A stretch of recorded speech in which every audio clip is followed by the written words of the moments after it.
Hey there, my name is Foggy Broom. Welcome to day 11 of my ill-advised and stupid journey through the realm of solo board gaming. Today, we've got a game that is technically not a solo board game. It is Dead of Winter, and I know a number of people really enjoy playing this solo. I enjoy playing this solo. I have a friend who loves this game. He'll play through every single character in Dead of Winter. Like, he'll just set it up, and he'll just go through until all the characters are dead. I'm using an unofficial solo variant here. It is on Board Game Geek. It is the one that the person is Zen. I believe it's listed under the. It's listed as a solo variant, just simply speaking. And in it, it allows you to basically play on your own. You'll be playing as if you were two players for the victory condition, but you won't be controlling two players because I don't like playing two-handed. I think that just defeats the point of solo board gaming, and it is a little complicated. We have the expansion to this, Dead of Winter, The Long Night, that came out a few years after the original. It adds a few new mechanics, including exploding barricades and some better noise mitigation, and some new characters. We're not going to be playing with any of the actual expansions, the bandits, the improvements, the Roxxon laboratories. So we won't be adding any of those in. So let's go ahead and get this started. In here, I've got one copy of the board game and all the survivors, so we'll open that up in just a moment. I'm going to actually start with this one. And credits go to Isaac Vega and John Gilmore for the creation of the game. Let's get this popped open. We've got a rule book here. We're going to just put that over in the corner. I'm trying a little bit of a new setup, too, for the camera to see if this helps with the focus at all. We've got some round cards. We'll need one of those. We've got some places to visit. We've got a graveyard. This does take up a fair amount of space, so we'll see how this goes. We don't need the Roxxon board. We don't need the Bandit Hideout. We are including the adult Crossroad cards. We've got the graveyard, and we've got the board itself. So we can go ahead and set that up. And then that'll give me some idea of how much space I need to, how much I need to back up here to show everything. So we've got Colony, Graveyard, and then we'll run these across the top. And move these out of the way. I think it's set up so that it lines up roughly. It does not. I take that back. Hospital. Grocery store. Yeah, we're not going to have enough room here. All right. So this is going to be a bit of configuration. Let's get all of these up first. Where's the other one? There we go.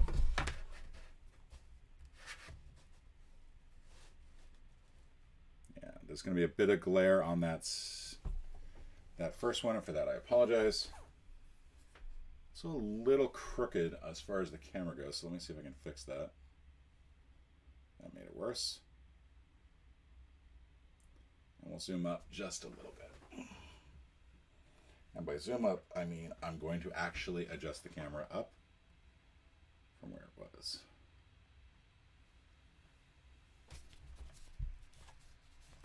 Let's try turning this off.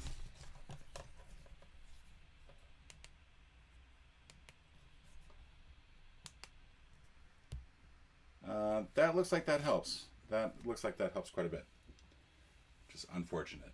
That was actually a pretty useful thing to have to light my face. But I don't think you want to see my face. I don't want to see my face. Why would you want to see my face? Welcome to day 11 of self-loathing. Alright, we're going to move this back here because I think that that's the best place to put the stuff as we're loading it up onto here. So, it's behind me as well. Alright, so we're going to keep this just because it's a good place to actually keep our cards, our information here, as well as the action dice. But that should give me enough space to actually have everything in it. We're not going to need much of the graveyard, fortunately, so hopefully that will not be too bad. So we're going to have this whole thing set up in just a moment here. Let's go ahead and start pulling things out. We will start with the search decks.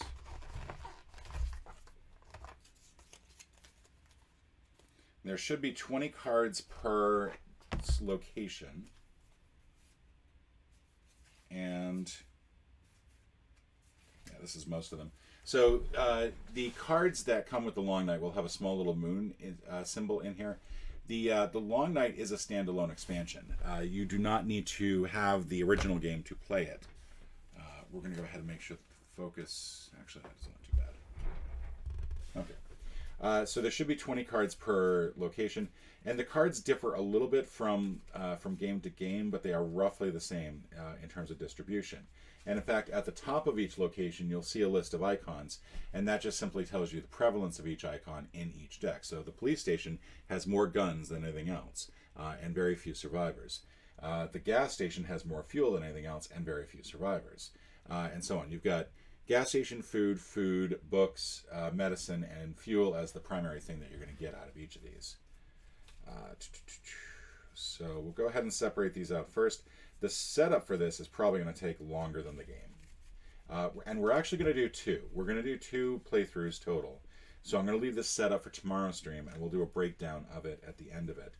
We might even do 3 days total, because I need to maximize the most out of some of these games, because with 365 playthroughs that are supposed to be coming, and I do not, without actually having 365 solo games, I need to double up on some of these. I am going to do like an entire week, for example, of Robinson Crusoe. I'm going to do each of the scenarios that comes with the base game, as well as one extra scenario. So that'll be fun. Some more grocery store stuff here. I do not keep my board games well in terms of organization. Like, this is just a jumble of stuff in here. And some of you are probably having angina right now just watching me open these up. So my apologies to that. There's also a deck of starter items that come with the game. Now, in the solo variant, there is a fixed set of solo items that you're going to start with. You're going to start with 3 food, 2 fuel, 1 med, and 1 junk. So that's 1 med, 1 food, 1 junk, 1 food, and what did I say? 2 fuel, I think? 2 fuel. So that's the other thing. 2 fuel. Okay. Now, each of these have things that they can do in the game if you decide to play them for whatever reason. They are also helpful in meeting goals.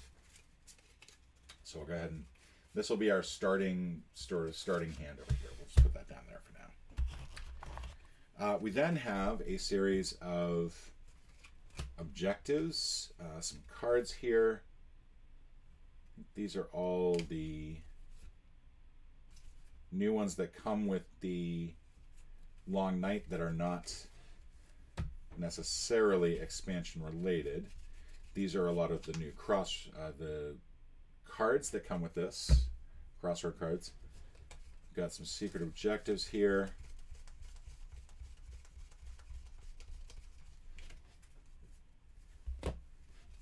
We've also got some things that happen if you decide to, if you get exiled, which we obviously will not use. Same with these betrayal objectives. These can go back in the game as is. These are crisis cards that can come up. And these are more characters from the Long Night. Now, we could just play with these characters and that's it, but that's not what we're going to do. We're going to actually include the other game as well. So let's go ahead and pull that one out. Now, we will not need the search cards from this one because we already have search cards for each location. Rule book. But, I mean, this includes a complete... You have 2 complete copies of the games. There's a bunch of the cards. I like the fact that the newer version, the Long Night version, these are much sturdier. These are like little paper thingies. You can see them flopping around. These are actual nice and sturdy. Much more solid. This is still a floppy. I think that makes sense that that's a floppy. We also have an exact copy of the Colony. There's no difference between the two, so that's going to go back over here. We have a bunch of zombies, and we have a bunch of people, and a bunch of dice, and a bunch of other things. We have a bunch of tokens in this one. So what we do not need are any of the search cards. So we will ignore the search cards for that. I'm just trying to make sure that these are not messed up in any way. So that's 1 through 6. There's a couple search cards on the top here that I think are just simply slid over. I imagine it's probably like the sort of thing that you hear and you're like, what do you mean just slid over? We also have crisis cards, and as far as I know, we only need one set of crisis cards. But I will include both of them. I don't think it makes a difference if we have one or the other. Then we have a bunch of objectives here. We'll go ahead and include these with these. We have more survivors, a lot of survivors. This is where the bulk of the survivors come from. We have more secret objectives. Go ahead and put that there. Then we have more exile cards, and we have more betrayal cards. Now, in the base game, when you're playing it, you draw a secret objective, and you can end up being the traitor in the game. And that's one of the things that makes Dead of Winter really exciting.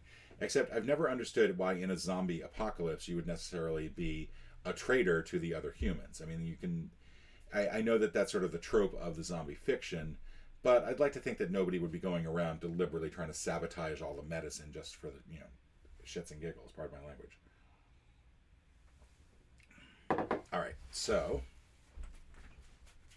got more crossroad cards. We're going to combine those with the originals. And then these are all the starter cards, as well as a few more of the police station cards. So let's actually do this. Police station. Starter cards will go on the bottom here. We'll go ahead and add the betrayal and the secret objectives down here on the bottom, on the very bottom. And we'll go ahead and move this back over here. There's more stuff from here that we're going to grab in just a moment. There is a lot of setup for this game, and I do apologize. So the first thing that we're going to do is we're actually going to pull an objective from here to play for today. Now, what I don't want to do is I want to do a short objective today, and I might do a medium objective tomorrow. So we're going to pull the shorts aside. We'll put the mediums aside. We'll definitely pull the longs aside. Short, medium, and long. We're going to be playing on hardcore mode, and we'll set our victory condition to 2 players. You can't set it to 1. It's just too easy at that point. Some of these objectives are nigh impossible if you're playing on your own. Some of these are pretty easy if you're playing on your own. So hopefully we'll get a nice meaty one to play. Not necessarily easy or hard. So we need more samples. Morale is going to start at 6. Rounds track is going to start at 2. At 5, add 3 zombies to all non-colony locations. Oh, that's good. So this is an original base game objective, and that is basically going to require us to find objectives from the various zombies. We're going to put the rest of these objectives up here for now. We're not going to need those. Let's see. I don't want to mix all these objectives together just for 2 games. So, Alexa, flip a coin. This will be heads and tails. Okay.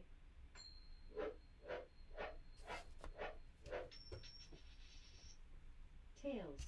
Tails. Okay, so we're going to draw from here. We're going to shuffle these up.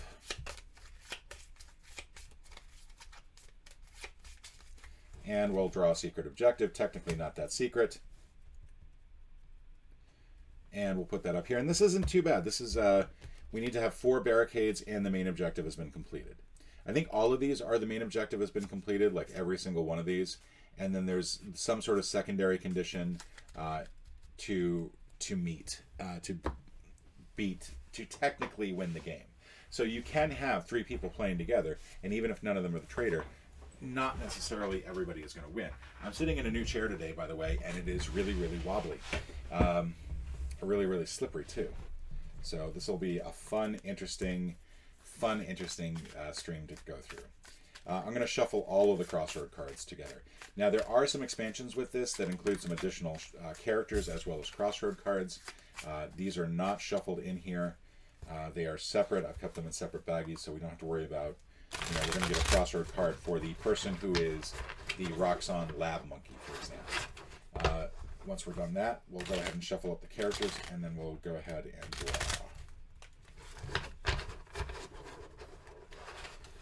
Shuffling large decks like this is not my forte. I do have pretty good sized hands, so a deck like this is definitely doable for me, but much like everyone else, I mean, there's a lot of difficulty with this, and I feel like the cards are getting a little messed up every time I shuffle when I do it like this, simply because I'm bending them. And I know that there's a technique for the shuffle where you can shuffle back. Basically, it's like a shuffle forward, shuffle back. That way you don't bend the cards too much. I prefer just doing a riffle shuffle for most cases, but I do think there we go. All right. I'll go ahead and put that up here. Now, Crossroads cards, I'm going to draw from the bottom with a card that we'll never get. Well, no, because that's going to spoil it. Crossroad cards are cards that typically, when you have two players, one person will look at the Crossroad card for the next player. And that way, they can check to see if a condition comes true. And if a condition comes true, then you have a special event that occurs. Now, that condition might be so-and-so is at the colony, so-and-so is at the grocery store, so-and-so, somebody moves to the school, a survivor dies, or food is found. And those essentially give you additional story. Now, I'm going to try to talk about what I think I'm going to do on each plan, then look at the Crossroad card, and if it looks like the Crossroad card would have kicked in, I'll go ahead and apply that Crossroad card. The solo variant that's listed on Board Game Geek does not use Crossroad cards, and I think that's probably a wise thing to do, but I'm not about being wise. I'm about being ill-advised and stupid. So I think, we know where my bread is buttered. We'll go ahead and put this over here to remind us what our safety objective is. And we'll shuffle these up. And with the solo variant, what you're going to do is you're going to draw 6 cards, and you're going to keep 4 characters, 4 players total. I think that's how it works, yeah. Draw 6 and pick 4, and you start with 6 dice, 2 for yourself and 1 for each survivor. And I feel like it got really dark in here when I turned off the ring lights, so as much as I don't want the shine up there, as it were, I think I'm going to turn it back on because it is dark in here. Alexa, set shed to 100%. There you go. That's also going to help. All right. So 6 characters to start off with. We're going to put our objective here. That's our main objective. We're going to get Chloe LaRose, a dancer. Kevin Jackson, who's a sniper. That is an awesome, awesome character. John Prince, student. Alfonso Ortega, gunsmith. Eric Parker, coach. Thomas Hart, soldier. Okay. So now each of these characters has both a leadership ability. You got 41, 27, 18, 64, 37, 47. That means if you were playing normally and you picked your leader and your 2 other characters, you would get 64 for Thomas Hart. That means you'd have a pretty high leadership value. John Price would never be the leader down at 18 unless you were down to like him and the Santa Claus that's in the game.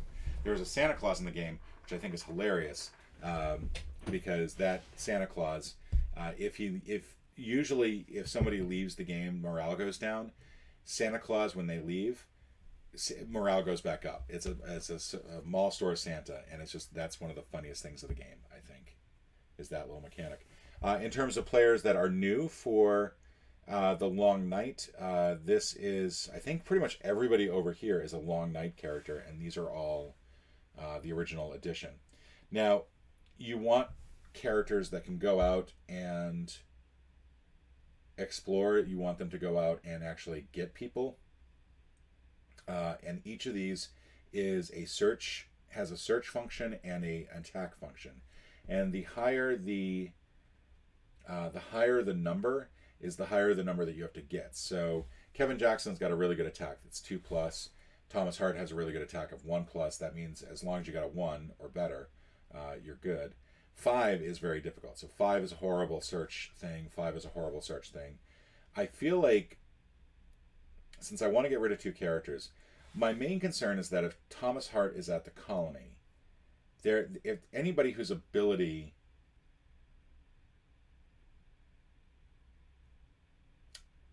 is colony based is usually not that helpful, especially if you need to go out and explore.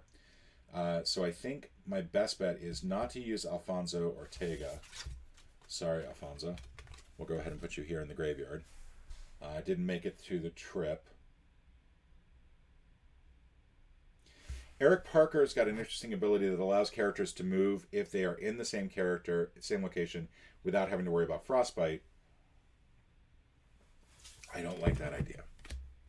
I don't think that that's going to be helpful. So I am keeping Thomas Hart, whose ability is primarily helps keep the zombie count at the main colony down, and everybody else has various other abilities. So this one's kind of interesting. This one allows you to remove two noise locations, and because apparently Chloe moves silently, and I think that's going to help, because if we have to do a lot of searching, we want to be able to search and generate extra noise when we search, and that's going to be really helpful. So we're going to play. I need to make sure everything is looking good on the screen here. I might still pull this back out a little bit, but our main character will be Thomas Hart. Our other characters are going to be followers. We're going to put them down here. Think you can see everybody there? Okay, good. We'll have our cards down here. I think that's the best place for them. I think you can still see them on the screen. Then we're going to shuffle up the Crisis deck. The Crisis deck is something that gets pulled every round, and basically you have to meet certain objectives. The Long Night introduces bandits, and the bandit ability, the bandit icon on there means that bandits will then show up at 2 locations in the game. I do not know if it's a good idea for us to combine these. I think the rulebook says one way or the other, so I could be doing this completely badly. We're going to move the secret objective here off camera. I will do something with that in just a moment to help make it a little bit more intuitive. Actually, no, we might as well just put it right there. I think you can, that way you can see it. And now we're going to shuffle a lot, and then we'll start pulling out cards. So this is our Crisis deck. This is where we're going to put our. What we can do is keep this off camera. Just put the Crisis card there. We'll do that. Yeah, now we want to shuffle each of these. This is the police station. This is going to take a little bit of time. So in the meantime, I'm just going to talk to you. I'm just going to... Maybe I'll fast forward this portion of the video. I've been trying to work on giving myself hand signals when I'm doing the recording to indicate that I want to do an edit. I want to do a little fast forwarding, little things like that. We'll see how well that works in terms of actual editing. Today is January 4th, so the newest video that I've done, Death Valley, should now be live. I'm not going to announce each of these on social media. I'm just going to build up the playlist, and then probably around February 1st, I'll announce, hey, by the way, I've got this huge playlist of board game playthroughs. Check it out. And my goal is that I'm creating this little ASMR thing. Hopefully you're finding this relaxing to listen to. I've been told that my voice has a certain level of relaxation to it, namely the sort of voice that you want to hear in the case of an emergency. If there's an emergency happening, this is the voice you want to hear. Let me go ahead and take this. Our win condition, so just so we know, is that we need 4 zombies on this main objective for each player that started the game. So we will need 8 total. And the way that we get that is that every time a zombie is killed, roll a dice. If the die roll is 4 or higher, add a zombie token to this objective. So we actually don't really need to worry too much about food or anything like that. Thomas, for example, will be able to use a 5 or higher dice to kill 2 zombies at the colony and not roll for exposure. So that is going to be really helpful. Kevin Jackson is a sniper once per round. On your turn, you may kill 1 zombie or bandit at any location. Do not roll for exposure, and you don't have to use a dice for that. When you see a character's ability that has a number after it, that means you have to use a dice to use that ability. And if you don't see a number, they just get that ability. John's got a weird ability. When John is not at the colony, he's considered to have the ability of every other survivor he shares a location with. And then Chloe can remove 2 noise icons. 2 noise tokens. And this is the last one. This is the gas station one. A lot of shuffling in this game. This is a lot of setup. I mean, it's one of the reasons why I want to do at least 2 playthroughs of this, is so that I don't have to go through this much setup again. But now we're going to pull our characters. So from the base game, we've got a big bag of characters here. And we've got some dice here. So I'm going to go ahead and pull the dice first. Because I think this is all of the dice. Believe it or not. We'll need 1 exposure die.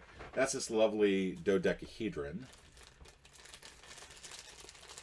That is an awful, awful dice. And then we're going to pull 6 dice to start with. And because we may end up with other survivors, we'll go ahead and pull a few extras and just leave them off to the side here.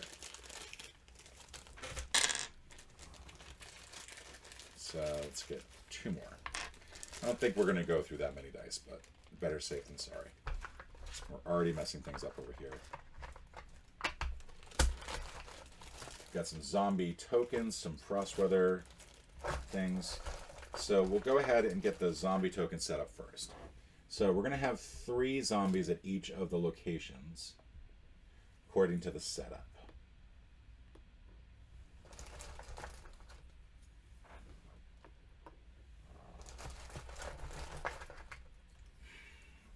Now you figure if it's a 4 or better when we roll the dice, that means we're probably going to have to get kill 16 zombies total. So the more I think about having Kevin on the team, I think that is a plus. That is going to be a tough location to get to because we are definitely not looking at. That's gonna be rough. Same with the gas station because that is so overrun as it is. You're going to add 1 new zombie for every survivor at a location, and 1 zombie for every 2 survivors at the colony. So it's better zombie-wise to try to keep the count at the colony, keep people at the colony. But then you don't get to do anything because you can't search any of the decks. We're going to go ahead and pull all these. We're going to pull a bunch of those. We don't need too many of them. We'll just put that there. We've got a bunch of other tokens here, so let's start going through this and get this set up. I'm going to put these off to the side here. You can't see them. You can barely see them. We're going to have a bunch of additional survivors.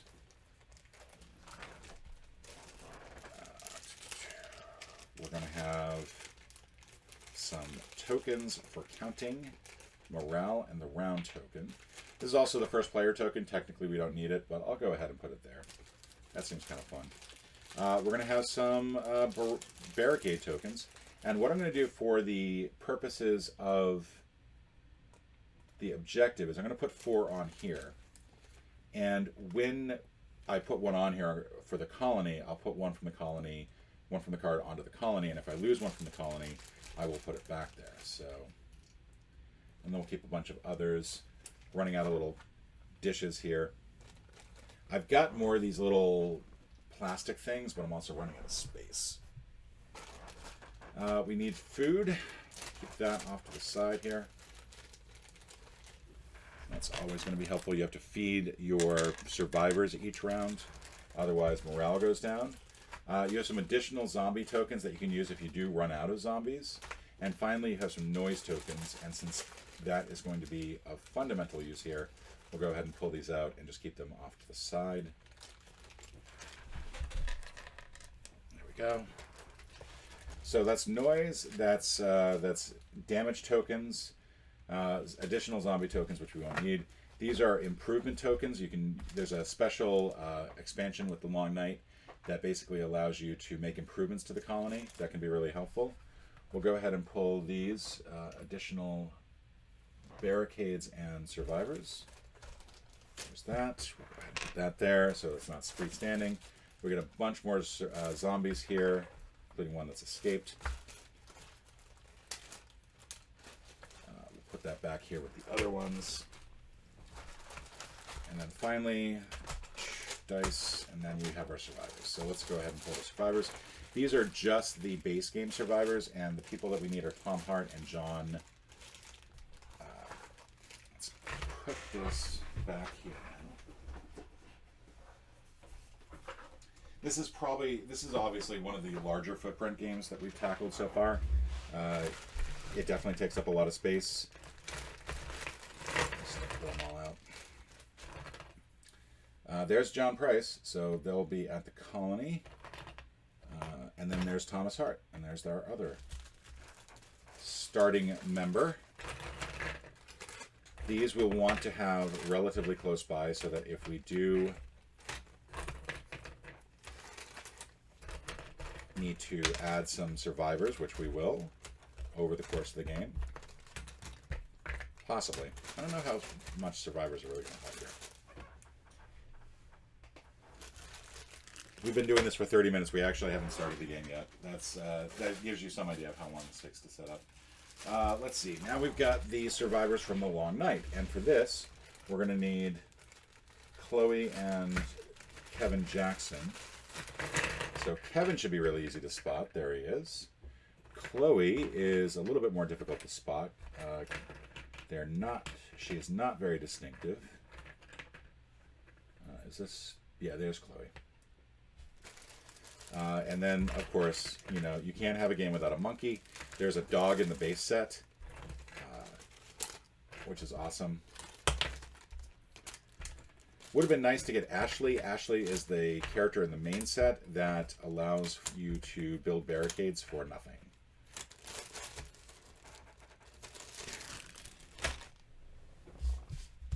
Okay. So we've got our crisis cards over there. I think we will actually put these over here because otherwise I'm going to be reaching over every few moments. We've got a frostbite card we'll keep right in handy. And I think that is everything. I want to make sure I didn't leave anything out in this other thing. We've got some special objectives and stuff like that that are related to the bandits. But beyond that, I think we're good. We've got some special zombies that can come from the Roxon edition. Fun stuff like that. All right. So the start of our game. Oh, and I forgot to see, I don't think that I set up any zombies at the colony. Yeah, add 3 zombies to all non-colony locations. I think each thing here tells you where to set up zombies, so I think we're good at the colony itself. We will get colonies for each one of these. I believe if it's 4 characters, for example, you're going to get 4 zombies. I'm going to have to double check that when we get to that stage. Much like any other game, this has been a while since I've actually played it. One of the things you have to watch out for, and we have to set the round tracker and morale tracker. One of the things you have to watch out for is food, though. Food is really difficult to manage. If you don't have any people at the colony, then you don't have to worry about food. But I think we're going to need at least 2 food here to maintain the colony. Round tracker is going to start on 5. Morale is going to start at 6, and if morale drops to 0, you lose. If the round tracker drops to 0, you lose. So, yay. At the start of the game, read section M10 on page 17 of the rulebook. And we're going to go ahead and do that, because I think part of this should be a little dramatic reading, don't you think? So let's pull out the rulebook and let's do M10. January 25th.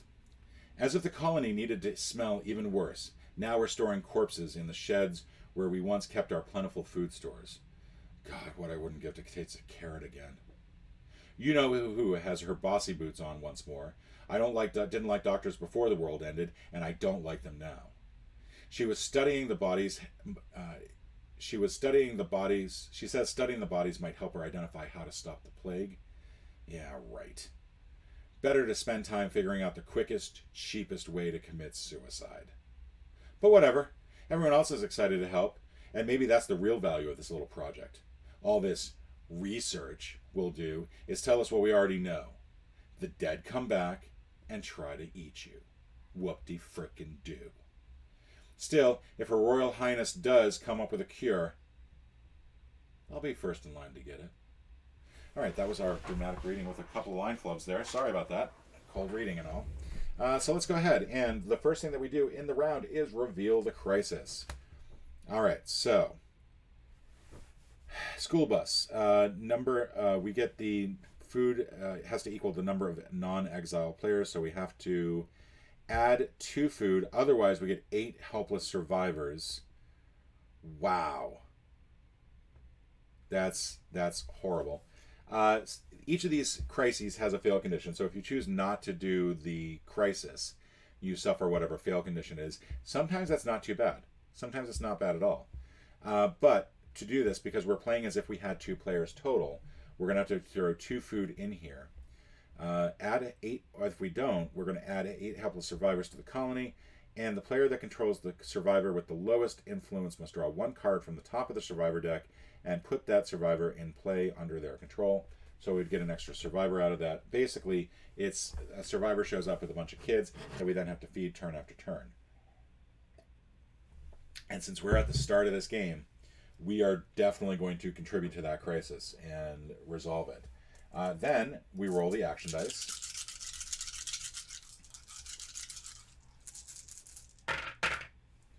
And we get some great dice.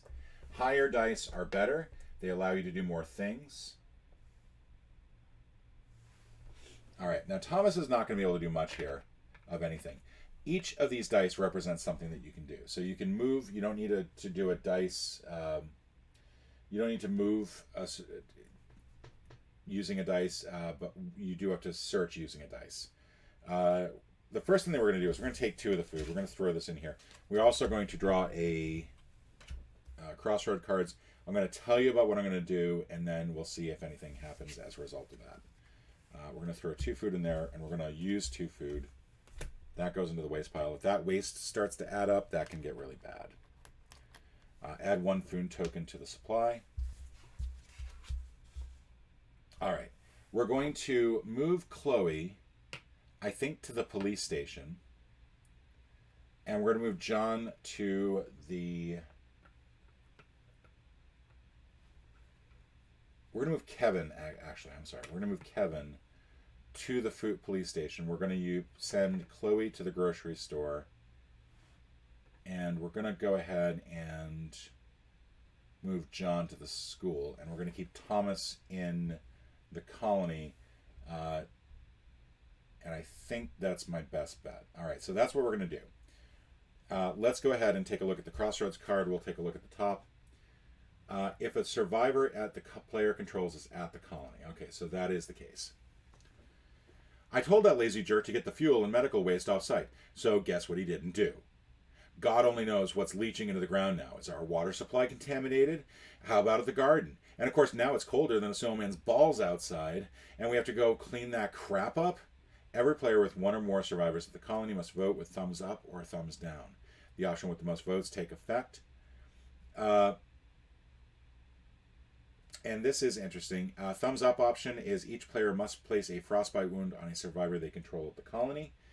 Thumbs down option is place all fuel and medicine cards that have been removed from the game into the waste pile. So we don't have to worry about that. We haven't removed any cards from the game. Thumbs down option wins easily.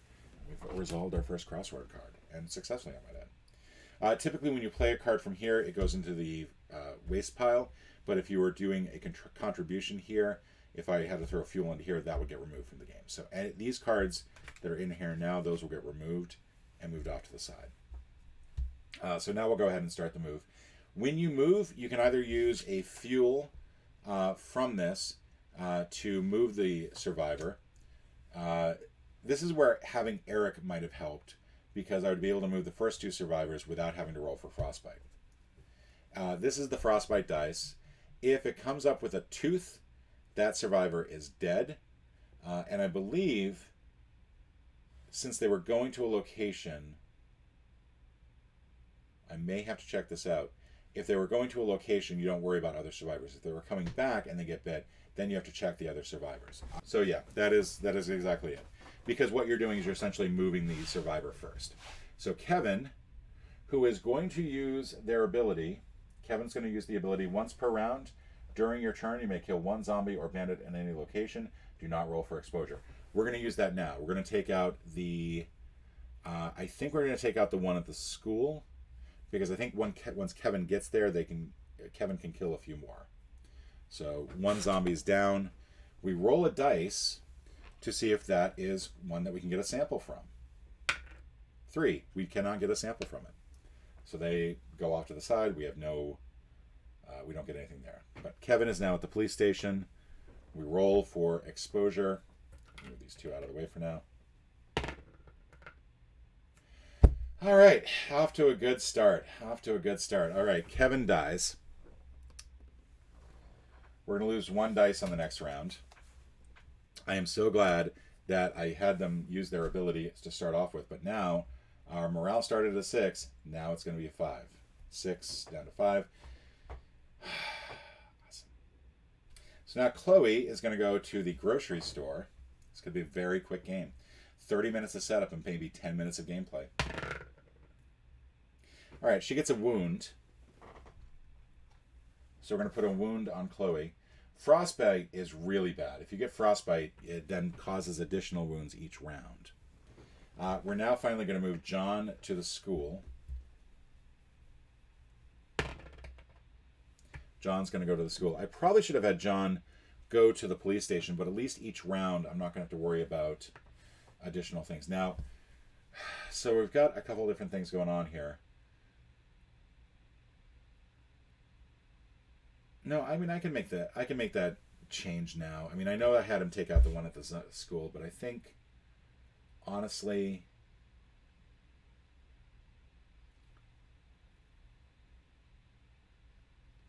I think I have to have them go to the police station so we can try to find a weapon. So that's where John's going. A change of plans. Saw Kevin go to the police station, get killed. John's now going to follow because that's what John does.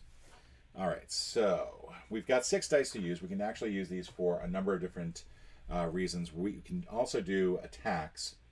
I think the first thing that we're going to do is a search, though. John's got a 3+ for search. That means we can use any of these dice to search with. We'll use a 4. Search the top card. We get a pistol.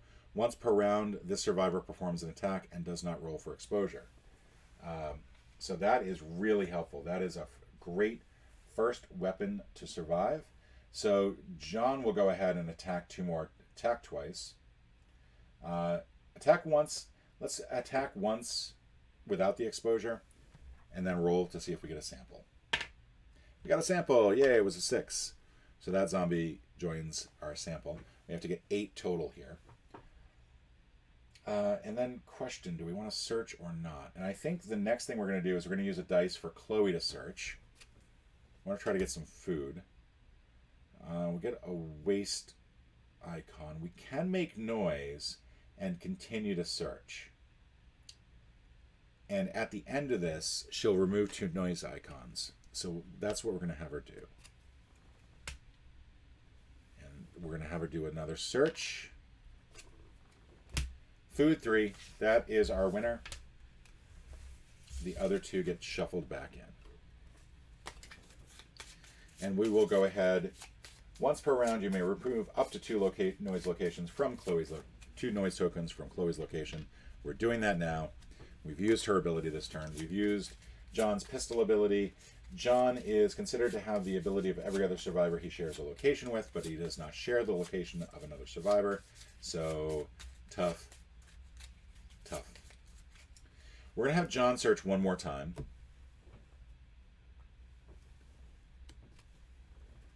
Fuel or fire. We'll go ahead and take the fuel.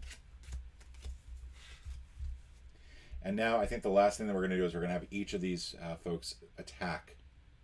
We're also going to play this food. We don't want to pass that up. Just get this in here now. And I think that that's going to cover us for most of the game. We'll have John do another... We had him do a search. He didn't find anything. We're going to have John... Let's have John do 2 more searches. I need to get some weapons into people's hands. Night vision goggles. At the beginning of each round, roll 1 additional dice. That is an excellent thing to have. We're going to give that to... Let's give that to Thomas. And I think what we're going to do is we're going to put Thomas down here so that we have some room to expand him out if needed. Can you see that? Is that still showing up on screen? That's still showing up on screen. Good. And then search one more time. Another fuel. And we're just going to go ahead and take it. Because who knows? We might need to get another fuel. We might get a fuel crisis on the next one. So that is all of our dice. We've used all of our dice. Now, we pay food. We pay 1 food for every person who's at the colony, I think. Again, it's been a while since I've played this. Remove 1 food token from the food supply for every 2 survivors in the colony. Round it up. Remember that helpless survivor tokens count as survivors for this purpose. If there are not enough food tokens to do this, you do not remove any food tokens. Add a starvation to the food supply and decrease morale by 1 for each starvation token currently in the food supply.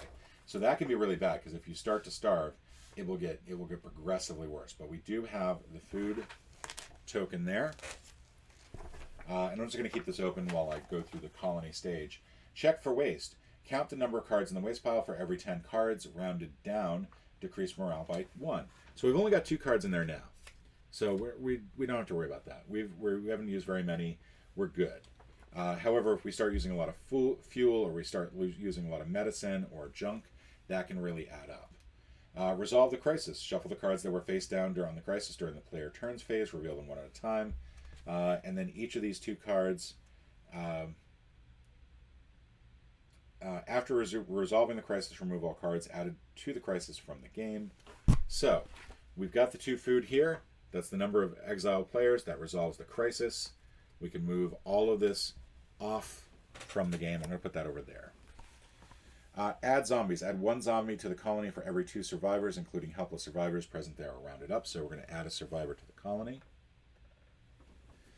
And 1 at a time, remove each noise token from a location and roll an action dice for each.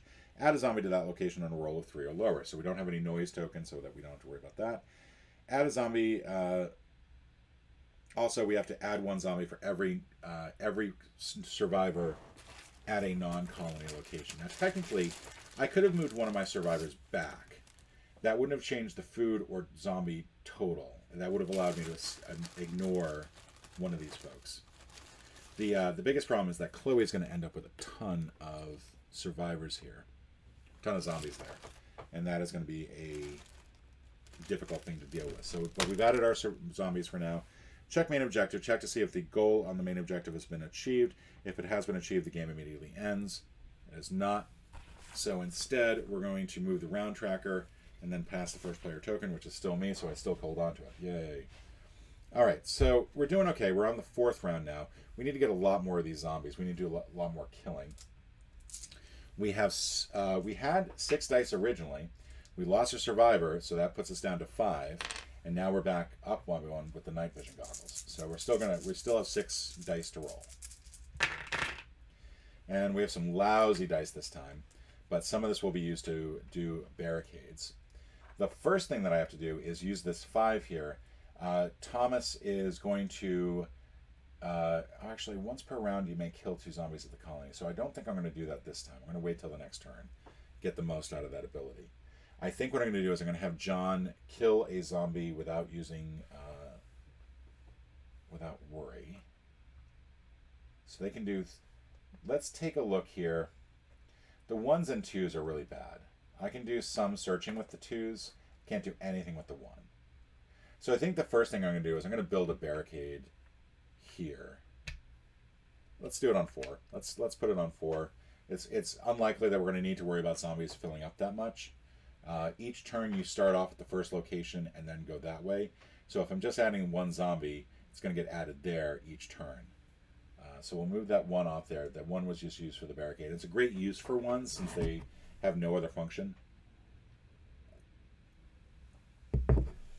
We're then going to do 2 searches. We're going to have Chloe search twice. She finds medicine. Oh, I forgot to reveal the crisis card. How stupid of me. Morning Frost. All right, so this is bad.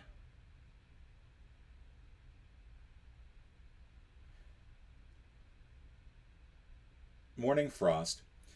Number of food cards has to equal the number of non-exiled players. If you fail, Place 1 frostbite wound on each survivor at the colony and make all helpless survivors unruly. Now here's the thing. If I move Thomas out of here, say to the school, I can have Thomas search, or not search well, but search, and there won't be anyone at the colony, so I won't need to add zombies, use food, or have to deal with this crisis at all. So I think that's what I'm going to end up doing. I could also let him get a frostbite token and then just use the medicine to heal it on the next turn. And I think that might be better because I still want to get those zombies there. I still want to get some zombies killed. So I think that is what I'm going to do. So we used one search token, one search already. We're going to do another search, again at the grocery store. We're going to get 2 food, so that is helpful. We're going to hold on to that one for now if we need to use it for whatever reason. Chloe, however, is at the school, and I am concerned about her safety. So we're going to have John do a search at the police station. Assault rifle. Once per round when the survivor performs an attack, kill 2 zombies instead of 1. Do not roll for exposure. Hey, Chloe, I found this assault rifle. You're going to take it. And Chloe's going to go, yeah! All right, and now we're going to do 2 attacks because now I don't have to worry about rolling for exposure on either of them. And that's a huge plus. Both of them will get an attack. John kills 1 zombie without rolling for exposure. I don't know why I'm rolling that. I meant to roll one of these dice. Because if it's 4 or more, then we get to add to our objective. It's 4, so we get to add to our objective. We've got 2 of our 8 that we need. Chloe has an assault rifle. She's going to take out 2. And so we'll roll the dice twice. And we get one of them for the objective. And the other one for the objective. 2 6s. All right, that is an excellent bit of progress there. All right, and now we are going to, that is it. We've used up all our dice. We can't do anything else. She's still got a wound. It's okay. If she gets 3 wounds, she dies. But we don't have to worry about that wound compounding any. And now she's got a great situation there because she's managed to clear out a bunch of zombies, and she'll continue to clear out zombies. That assault rifle was a great thing to find. But we are at the end of our moves. So now we are going to do the colony phase. We're going to pay food. Yum, yum, yum. He eats the food. Check waste. We still have only 2 cards in there, so we're good there. Resolve the crisis. After placing 1 frostbite wound on each survivor, we're then going to go ahead and do that. And what I'd like to do is on the next turn, because I don't think I can do this now. I have to wait for the colony phase to get over and then start the next turn. I can remove any type of wound token from a survivor you control, or remove any type of la la la la. But I've got some medicine. I will need that medicine on the next turn to help out our guy, Thomas. I'm hoping that I don't get a medicine card. That would be bad. I'm going to separate these by types of cards. But that is resolving the crisis. He's now got a frostbite wound. Let's see. Add zombies. So we're going to add 1 zombie here. And I can't use the zombies that are in the colony. They're in this little colony area. Our shed. So colony, zombie, zombie, zombie. Let's see. And then check main objective. It is not met. We still only have 4. We need 8. We're going to move the round token down 1. We're doing okay. I think we're going to make this. We're going to make this objective. Ideally, it would have been under an hour, but we've actually only been playing for 30 minutes because it took 30 minutes to set up. All right, so we're going to start the next round. We're going to reveal the crisis. The crisis is illness. Place 1 wound token on all non-exiled survivor. Lose 1 morale. If we fail, we need 2 medicine total. So before we throw medicine into the crisis contribution, because what's concerning me is that I kind of need 1 to deal with Thomas. That frostbite essentially generates a wound token this round, and I need to have Thomas get healed on the next round before the next round is over. So let's roll this. We're going to roll the dice. Again, we get 6 because we get 5 for our players. 3 for the survivors, 2 for me being a player, 1 for the night vision goggles. And we got some really good dice this round. We've got a 1, which I will use for another barricade. We'll take that off the objective here. We will go ahead and use a 5 plus for Thomas's ability to kill without having to roll for exposure. Kills both zombies. We'll roll 2 dice this time. Make it a little bit more efficient here. One of them comes up 4, one of them comes up 3. Thomas collects the sample from 1. The other one is not good enough for a sample. And then I think we're going to just do attacks this round. We do need to search for medicine. So we're going to have her search the deck here. We're going to go ahead and use 1 medicine automatically to get rid of Thomas's frostbite wound. We're not going to mess around with that. Ideally, we will get another medicine to put in here, but we've played a search dice. Medicine, excellent, awesome. Crisis contribution, 2 in there, that's dealt with. Now the remaining 3 dice we're going to use to attack. We might do 1 more search, but we're going to use 2 of these to attack, the 5 and the 6. John gets to kill 1 without rolling for exposure. Does not get that as a sample. We're going to use a 6 for 2 more of these. We'll go ahead and roll 2 dice this time. We get 1 more.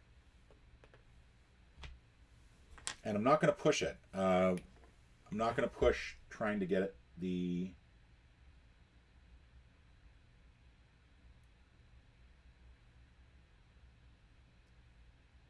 What do I want to do here?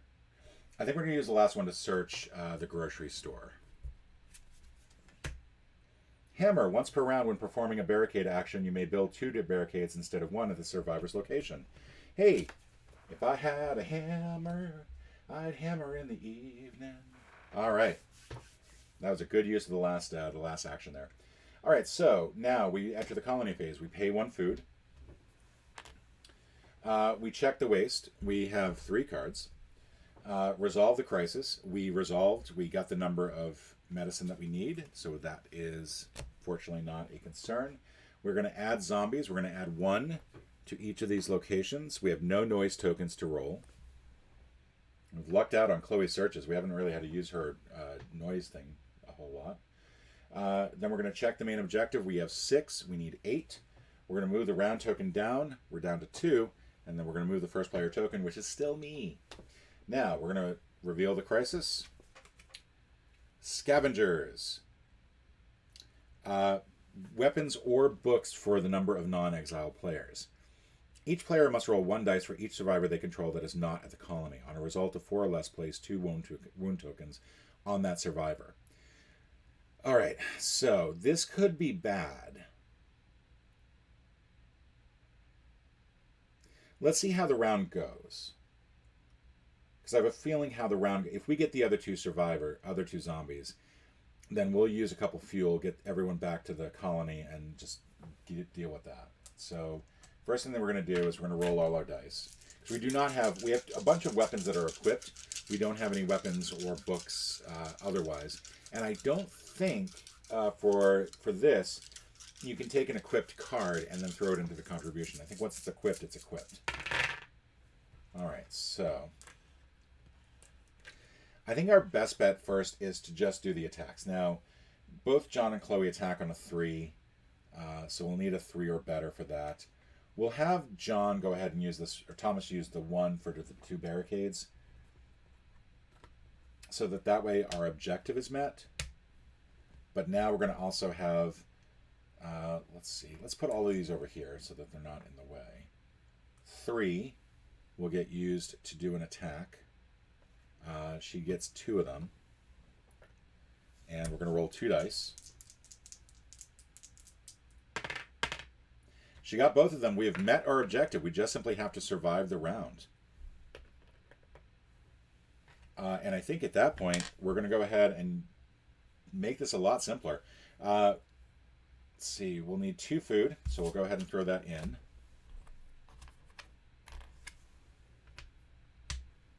We'll use fuel to get both John and Chloe back safely. We've not used up any of our other dice. We can use one dice to do a cleanup. So we'll go ahead and do that. We'll do 1, 2, 3. That removes those from the game. And then we'll use another dice to do another cleanup. 1, 2, 3.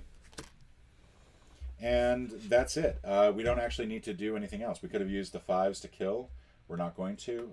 John still gets one more kill for free, so might as well. And then we'll see if we can get one more sample out of this. Nope. We've got a 1, so there's no sample there. But that's it. We're now going to do the things. We've got 3 survivors now, so we're going to pay 2 food total. Check waste. There's nothing in the waste now. Resolve the crisis. Each player must roll 1 dice for each survivor they control that is not at the colony. Nobody's not at the colony, so we don't have to worry about that. That is non-applicable. We're going to add zombies. There's nobody out there. We're going to add 2 zombies, 2 here, and I believe probably should have put this barricade down here at the 6. Let's just go ahead and pretend I did that. I still had plenty. Like, there's no reason I couldn't have done that. But if you we'll just leave it there. We'll make this non-cheap. If you add if you had zombies here, if you had 2 zombies, and you had to add 1 more, they're going to break down the barricade. And then the next zombie you add, that's when you add the zombie. So it helps keep a zombie away for a little bit. But we don't have to worry about that. We just have those 2 zombies there. Check main objective. We had to get 8 of these zombies total, 4 for each player. And we treat this like it's a 2-player game. We have won the game. We don't have to move the round tracker, and we're past the first player token. We have won Dead of Winter. We have knocked out a hardcore objective. Yeah, again, so some of these scenarios are a little bit more difficult than others. This one I felt like was not too difficult. It was pretty straightforward. We also lucked out that we had a character that could kill 2 zombies at once. I think we lucked out in finding the pistol and the assault rifle relatively quickly. We didn't have to do. Normally the biggest obstacle in this game is dealing with the searching, trying to get all the searches to work correctly, and you can use a noise token to basically search more cards. Sometimes it helps to have players, survivors, who have the ability to take 2 cards and look through them. There are books that will allow you to take 2 cards and look through them. There's a lot of things that help with the search mitigation. We didn't run into any of that, needing any of that. This was a very lucky game for me. I got everything to work out perfectly. We met our hidden objective, or we had to hit an objective. Normally things don't work out this easily. Normally there's a lot more death. But we did great. Poor Kevin. Kevin, R.I.P. R.I.P. Kevin. Poor guy. And that's it. And we forgot to do crossroad cards on every single round except for the first. So, egg on my face. We did one for round 6. Let's see what the other 4 would have been. Let's see. We would have... If a player is accused of being a betrayer and there are at least 1 helpless survivor at the colony, to a casual accusation is enough. If the player controls a survivor at a non-colony location equipped with a pistol item and Alfonso Ortega is still in the survivor deck, he actually isn't. He's over in the graveyard. Melissa Gupta. Melissa is in play and not exiled, so that would not have applied. If the player controls a survivor at a non-colony location and there's at least 1 dead survivor in the graveyard.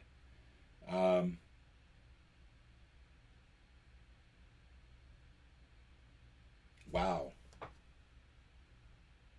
It's like I just saw in, let's see, so that would have been round 5, round 4, round 3. This would have been, I think, the start of this round. Dead or alive. It's like I just saw a ghost. You ever have a time where you were in the downtown or some city and you just see somebody who for just a second reminded you of someone you used to know, and you knew it wasn't them, but for just a second you thought maybe it was? I feel like that all the time now. I'll see some dead face and it'll remind me of someone, just for a second, I'm afraid it's them. Like, just now, I saw a zombie over there and it looked like, you know who. Do you see? It's that one over there. Doesn't it look just like, oh God. Oh, no. Okay, and then there's an option there. I'm not going to spoil that, but any chance I have to do a dramatic reading. So yeah, that would have been good to play through and have those kick in. but I forgot. Hopefully I will do a better job of remembering next time. Maybe I'll put a little reminder up here to remind myself to do that. But that's it. Thank you so much for joining me on this game. I will see you tomorrow. We'll do a little bit more Dead of Winter. I will take it. I may include one of the expansions. It's hard to tell. This is a lot of screen real estate as it is, looking at the screen. And there's a lot of shine over there on that left, and I still have to figure out that problem. But for now, thank you all so much. You know the usual. If I've made an error in how I've played the game, please put it in the comments below. If you have a suggestion for a future game, please let me know. I'm always open to hear more suggestions. For now, click the like button, click the subscribe button, click the bell icon for notifications of more updates. I will continue to update this series. Hopefully this was a lot cleaner too. I did a lot of changes to my OBS settings, so hopefully everything here is a lot cleaner looking. I'm not sure if you can read that card, for example. That card weren't getting light shined on it, but we'll see. We'll see how it looks. Thank you, everybody, and ciao.